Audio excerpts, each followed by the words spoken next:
Cop Watch, policing the police every single day. These, police officers told me that I'd blacked out. They made me believe I killed someone I loved. They made me tell my mama I'd done it. And I didn't do it. Within each of us, there's a demon.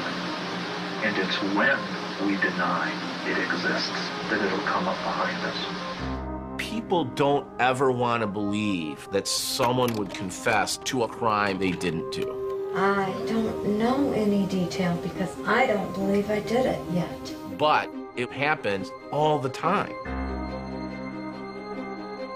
You're gonna confess to setting this woman on fire. And you didn't do it? No way. I want to apologize to the family for what I've done. He confessed he's going to prison. Isn't that the way it works in America?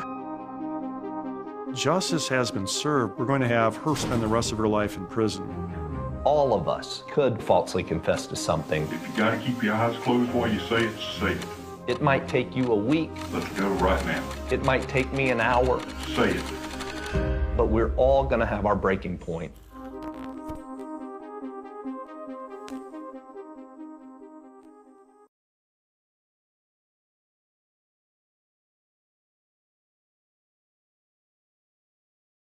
Netflix does it again, exposes extreme police corruption on coerced confessions.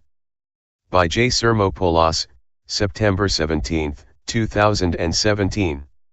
A new Netflix original series, The Confession Tapes, has once again given the viewing public a stimulating look into the American injustice system with an up-close and personal look at the psychological games employed by police to elicit taped confessions that suspects claim were coerced but resulted in convictions.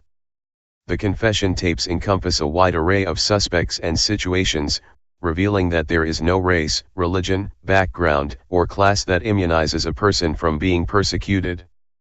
The only common thread throughout the series is that every single person featured in the series maintains their innocence to this day. The chilling reality of the series is the resounding message that no one is immune from the hyper-focus of law enforcement, regardless of the evidence, once police have fingered a particular person to be guilty. The series makes clear that this could happen to anyone.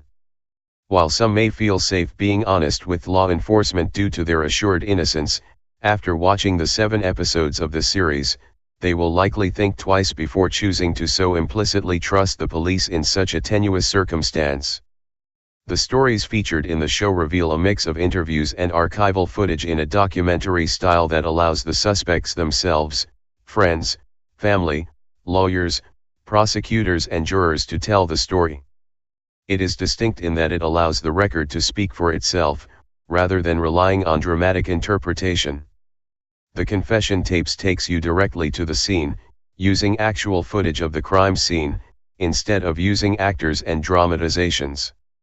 Without question, the series allows the viewers to feel the true tragedy and weight of the cases. Perhaps the most troubling part of the series is the confession tapes themselves, as they reveal mentally fragile people being pushed into likely false confessions using a barrage of psychological tactics.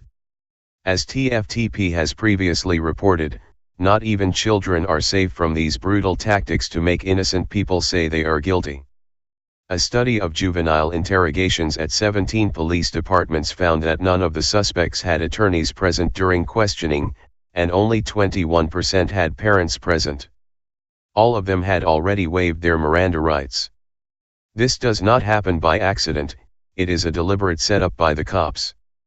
Interrogation is a calculated, manipulative, 9-step procedure known as the Reid technique. The goal is to heighten anxiety and wear away one's ability to defend oneself.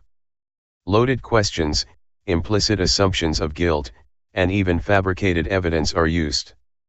Interrogators are trained to recognize and exploit verbal, nonverbal, and paralinguistic behavior in order to gain a confession. In the series, each episode reveals people confident in their innocence, and happy to engage with police to prove it, only to be worn down to the point of confessing to crimes that they did not commit. The skeptic may ask, How could anyone ever confess to a crime they didn't commit?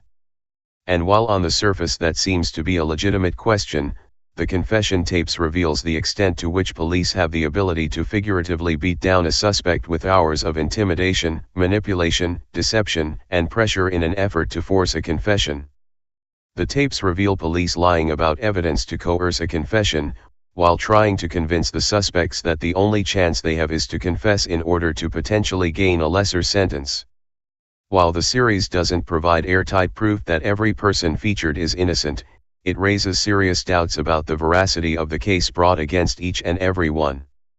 Without question, each episode makes a compelling argument that the methods used by law enforcement were often extremely questionable and in some cases outright illegal.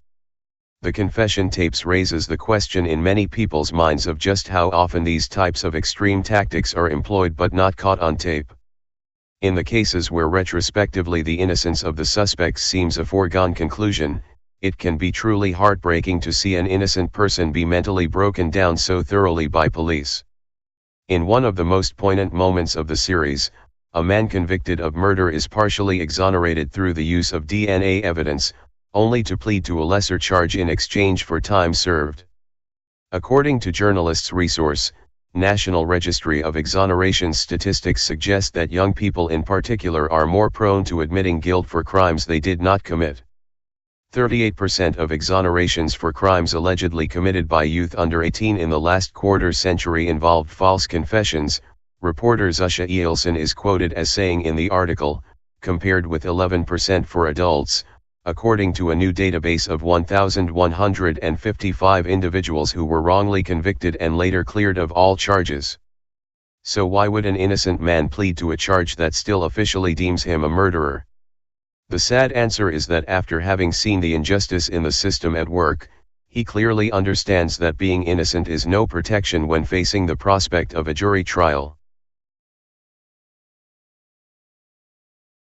Police use who may want to retaliate against him physically.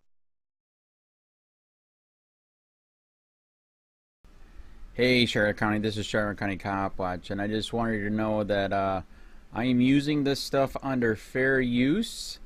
And also remember to like and subscribe this channel. Also too, keep in mind I do not make any money on YouTube. This is 5 hours work a day, you know, fighting for freedom. And you can donate with PayPal and Patreon. I just want you to think about this. If everybody gives to PayPal and Patreon, Patreon is every month. Actually, PayPal you can do every month. I have 12,000 subscribers. If everybody gives, I can quit my regular job and go full-time investigations on Charlotte County and possibly even more and beyond. So just keep that in mind. If everybody helps out, I can go full-time doing this. Thanks.